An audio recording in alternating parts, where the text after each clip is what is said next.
Hey,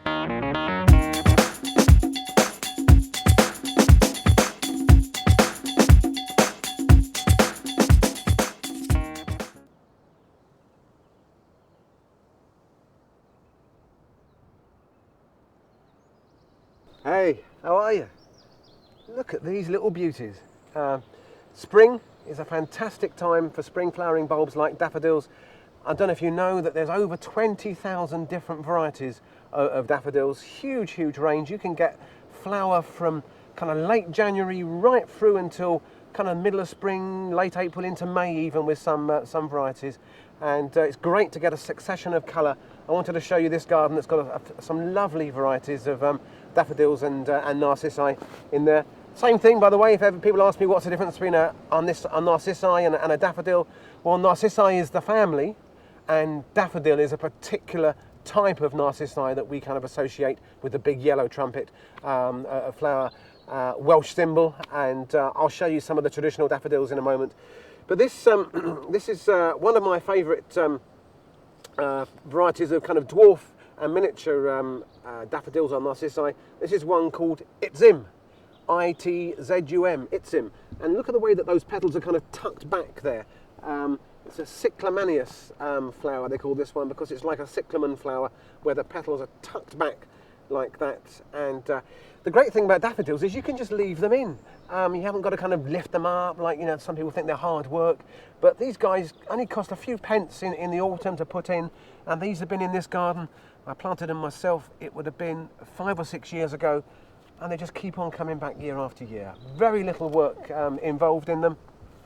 I would use this time of the year, maybe not every year, but it's worth putting some food down so that when these leaves then are photosynthesizing, there's a long word for you, no extra charge, through the early part of the summer, they'll be storing the energy back into the bulb. So don't be in a hurry to cut these leaves and these flowers off.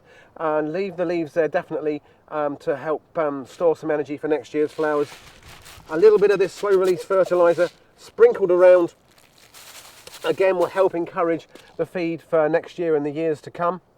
And yeah, let them die back. When the leaves finally go yellow, sometime in early summer, about June, you can rip them off then, and then you won't see them until next spring.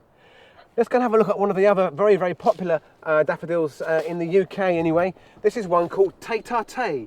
I think that's French for head to head, because you often get more than one flower on the stem. They kind of sit very close to the ground. They normally start out flowering only about kind of 4 or 5 inches high, and then they gradually extend and get a little bit higher. Great for naturalising, great for just kind of creating natural drifts in borders or in the lawn. Very easy to grow. That's tête-à-tête. What a lovely little daffodil. You beauties, you absolute beauties. Look at them. These guys just love to flower. They're show-offs, you know. So why would you not plant daffodils in your garden? And these are those little tête-à-tête, those very early flowering miniature compact daffodils. Look how they've kind of just bunched up here, and they're playing happy families, really content. And as these guys go over, they've been in flower for a month already, as they go over, so the more common varieties of your kind of more typical taller growing daffodils will come into flower. And it's great, you can cut some of these and take them in the house, make a nice little vase of flowers. Some of them have got a nice perfume too. And further up the garden here, up the path, we've got other later flowering varieties of daffodils, so that we're going to get daffodils in flower late February, March, April, right into early May. So that's a good kind of 3 months of colour, and they're going to last 10, 15 years doing that. So the time to plant these bulbs is in the autumn. You can pick them up in garden centres and nurseries from about August through till about October, November. Don't be afraid, have a go. What's to lose? Get planting.